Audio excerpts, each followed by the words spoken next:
Well, it's unfortunate. It's really sad. You know, he was a friend of mine. He was a mentor. He meant a lot to this world, and he made a positive impact. And there's nothing that I can say to really qualify his impact on myself and on others. I just know how he would have, you know, wanted me to take this and to react, especially in this moment in this game. You know, I was really sad yesterday, and I was sad this morning. I was kind of down. I was in the dumps, and then I just thought about what he would tell me. You know what I mean? He would tell me stop being a baby and man up and play it and do it in his honor and win this game for him. You know, and that's what we're gonna try to do. You know, I'm gonna go out there and try to play some dominating ball, just like he wanted. You know, the Mamba mentality still lives on. As a kid growing up in Compton, what did Kobe mean to you as an idol to get out of Compton and go make something of yourself? Well, he meant a lot. He meant a lot to everyone. You know, he meant a lot to the city of LA, and he's a tremendous idol. Like I said, there's not enough praise I can give him. There's not enough words in my vernacular and my vocabulary to give him the praise and the respect that he deserves. But he deserves every inch, every ounce of respect, every ounce of gratitude, and he gave me a ton of inspiration. I'm sure he inspired millions and billions and trillions of other kids. You know, there's no limit to the impact he's had on my city and on cities around the world. What's the biggest Mamba mentality moment of your career that defines that? I guess the biggest Mamba mentality moment of my career was getting up from a torn Achilles and walking off the field. You know, I saw him do it. You know, I saw him make 2 free throws and walk off with a torn Achilles. And once I tore mine, I knew I had to walk off. You know, I knew. Like he said before, we're different animals, but the same beast. Like we got a lot. We're built up a lot of the same stuff, and I had to be able to walk that off. Couldn't believe it, man. You know, when my wife had texted me and told me, I thought she was joking. I thought she was like lying. You know, and then when TMZ reported, I thought it was a joke as well. I said they had to have gotten hacked or something, but you know, to find out that it happened that way, man, it was devastating. You know, I think for the entire world. You know, and the fact that he was on there with other people as well. You know, with his daughter. And, my heart goes out to his family. Shock. I couldn't believe that had actually happened. You don't think that will happen to somebody like that. Just extremely sad, for him, for his family, really. I can't imagine that kind of tragedy, and it just makes everybody think about how precious life is, and you want to live life to the fullest. Just the whole situation is very heartbreaking. Just the suddenness of everything. He meant a lot to more people than he probably knew. Myself, I've tried to incorporate his mentality to my game. He's reached across all types of people, regardless of it's athletes or not. It's a very sad situation. My thoughts and prayers are to everybody involved. It was awful.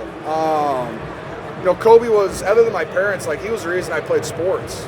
Just his mindset, the Mamba mentality, and I wore the number 24 in high school, my freshman, sophomore year because of him, and I wore Kobe Bryant basketball shoes because of Kobe Bryant. And every time I laced up my basketball shoes, I felt like I had Kobe Bryant with me. I had a little part of him. I had his jumper. I had his fadeaway. The amount of hours I spent practicing that fadeaway from the corner, and I never made it, but I tried, and I always thought I was Kobe. So, he's an icon. He was a hero of mine, and the world's not a better place without him. But I think the impact that he has, he's gonna change a lot, just with his life, and I'm definitely sad, and it just sucks, honestly. I loved everything I saw about him. I never got to meet him, but I wish I did.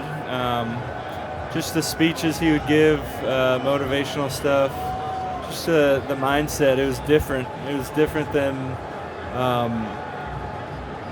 almost every other athlete. Just the way he went about stuff. He was kind of crazy in the sense that he would work until he couldn't work anymore, and I think you have to be a little different to be as great as he was.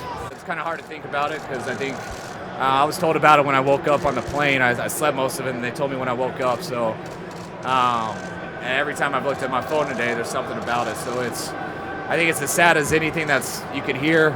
Kobe, I think, was amazing to everyone. I think it's affected everyone in California a ton, everyone in the country, everyone in the world, and it shows how much he meant to everyone. To hear people talk about how he was with his family and stuff the last couple of days, and to know that happened with him and his 13-year-old daughter. I think it's very crushing and makes you want to appreciate your loved ones. You know, Kobe Bryant was a transcendent man, and he did everything the right way. He's a true legend, and he was very detailed and wanted to be the best on the court, and that just showed. You know, he was a great competitor, and he did an unbelievable job, not only in the NBA but in the world. You know, everyone bought his jersey. Everybody looked up to him, and I feel like his legacy is always going to be there.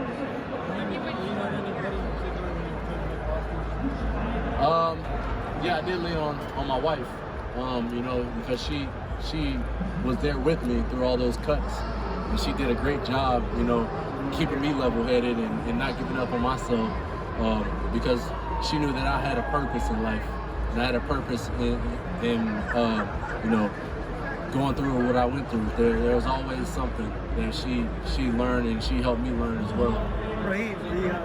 He's a competitor, you know, and he's one of the most unique competitors I've ever met and I've ever had the honor to speak to.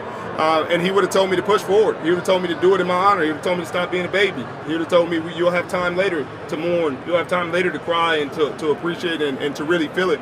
But do it for me, you know. If you could take any part of his game and apply it to yours, what would it be?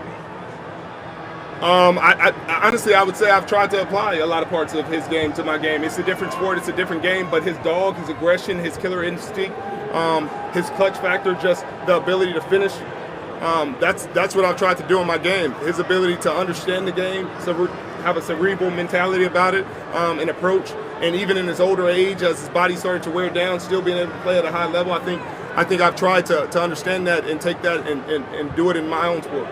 The countdown is on to a legendary pregame party with music's biggest superstars and backstage access to the greatest halftime ever. It all happens just before kickoff. The Fox Super Bowl pregame show, Sunday.